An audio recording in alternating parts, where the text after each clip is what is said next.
Not everyone invalidates you with aggression. Sometimes they do it with a smile, with a calm tone, with soft words, with an attitude so correct that if you react, even you can start feeling like the problem. And that is exactly the trap. Because when someone invalidates you in a harsh way, it is easier to notice. But when they do it through kindness, calmness, and the appearance of helping you, everything becomes more confusing. They do not yell at you. They do not insult you. They do not humiliate you openly. They just do something more subtle. They make you feel like what you think is misread, that what you feel is too much, that what you saw was not what you think it was, that your reaction needs correction. And if that keeps happening, little by little, you stop trusting your own reading as much. In this video, we are going to look at how some people use kindness to invalidate you, why this dynamic works so well, and what signs show that you are not dealing with someone who is simply very polite, but with an elegant form of manipulation.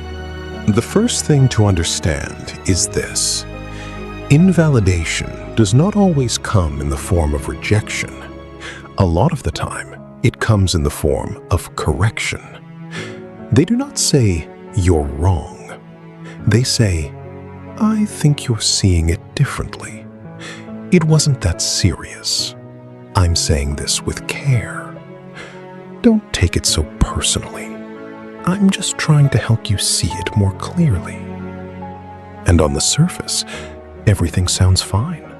It sounds polite. It sounds reasonable. It can even sound mature. But underneath, the effect can be very different.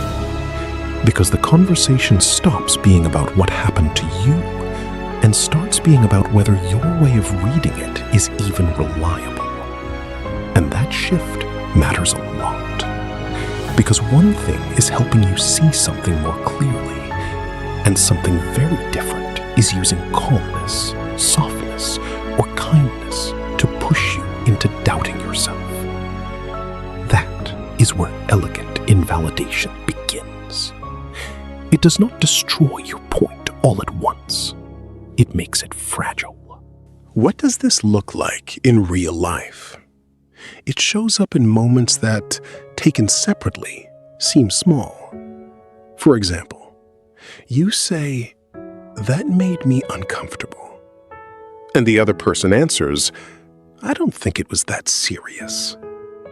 Or you say, "I felt like you spoke to me badly." And they reply, "You're a little too sensitive today." Or you set a boundary, and they answer, "I'm just saying this for your own good. Don't get defensive." The trick is that they do not deny you violently. They deny you kindly. They do not clash with you. They wrap around you. And that is even more disorienting. Because when someone attacks you directly, you know you need to defend yourself.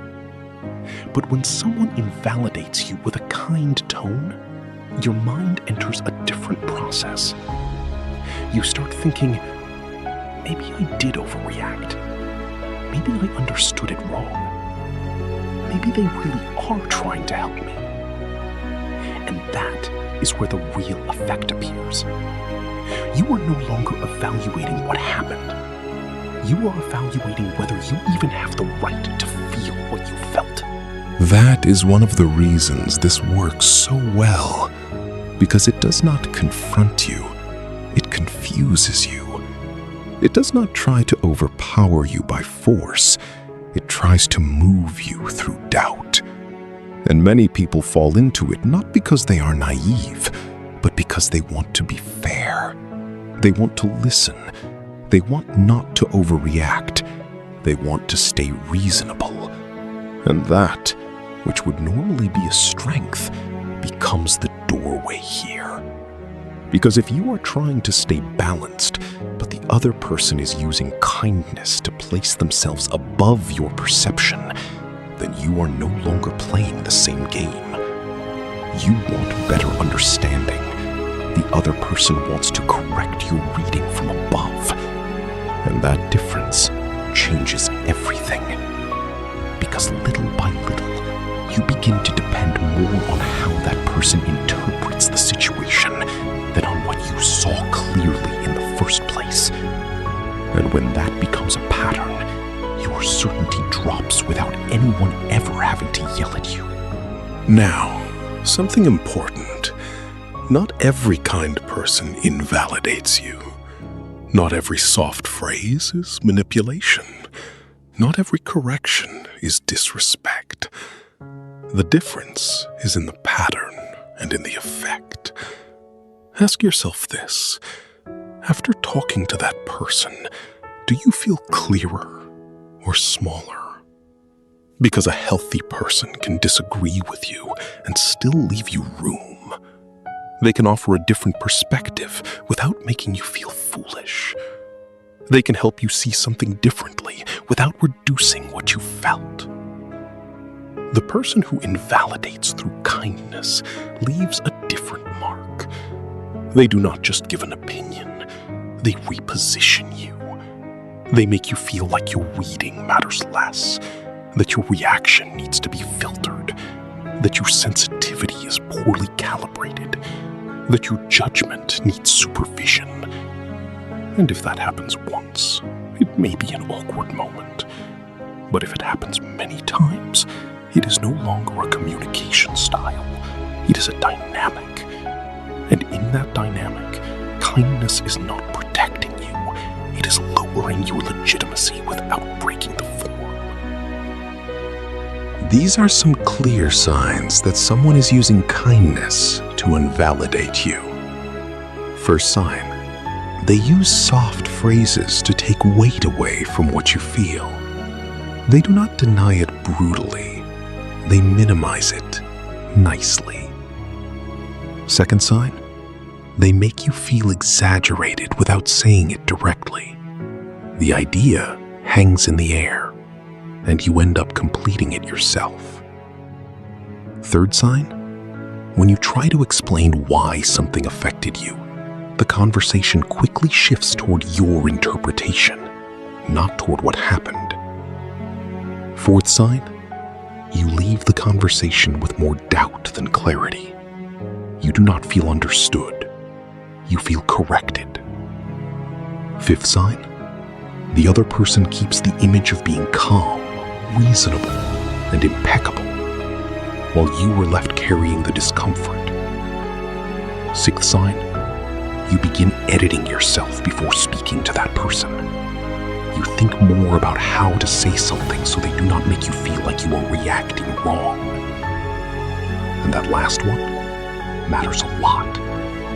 Because once you stop speaking freely because you are anticipating how they will correct you, the invalidation has stopped being a moment. It has become structure. And here comes an uncomfortable truth. Many people tolerate this because they believe kindness guarantees good intention. They think, they said it nicely. They weren't rude. They didn't yell at me. Maybe I really did take it the wrong way. But tone does not always reveal intention. Some people learn that the best way to deflate your point is not to attack it, but to soften it until it looks unnecessary. Not to destroy it, to deflate it. And when they do that again and again, they achieve something very useful. They get you to distrust your own reaction before you even hold it. And if they achieve that, they no longer need to argue with you. You become easier to move. Not because they are right, but because your conviction arrives weaker each time. That is what so many people take too long to see. Elegant invalidation does not always feel like violence. Sometimes it feels like a calm conversation that leaves you worse than when you entered. So what changes this dynamic? First, stop measuring only the tone. Do not ask only, did they say it nicely? Ask, what effect did it leave in me? That changes a lot. Second, do not rush to correct yourself just because the other person sounded calm. Calmness does not always mean truth. Kindness does not always mean respect. Third, do not hand over your perception too quickly. If something felt wrong, if something reduced you, if something made you feel less valid, that is already information. You do not need to invalidate yourself first just because the other person spoke with confidence. And fourth, watch the pattern. Does this happen often with this person? Every time you name something, do you end up feeling like you read it wrong? Every time you express discomfort, do you walk away with more guilt than clarity? If the answer is yes, then you are not just seeing a difference of opinion. You are looking at a much more polished form of manipulation. At the beginning of this video, the idea was simple. Sometimes they use kindness to invalidate you. Now you know what that looks like. It does not always show up as rudeness. A lot of the time, it shows up as soft correction, as unsolicited help, as superior calmness, as polite words that, instead of giving you clarity, lower your position. And this is the final idea I want to leave with you. Not everything that sounds kind is protecting you. Sometimes kindness can also be an elegant way of making you feel less reliable than the person standing in front of you. And once you understand that, you start noticing much earlier the difference between someone who brings you clarity and someone who uses softness to make you doubt yourself. If you want to keep learning how to detect these dynamics before it is too late, subscribe to Patterns of Power.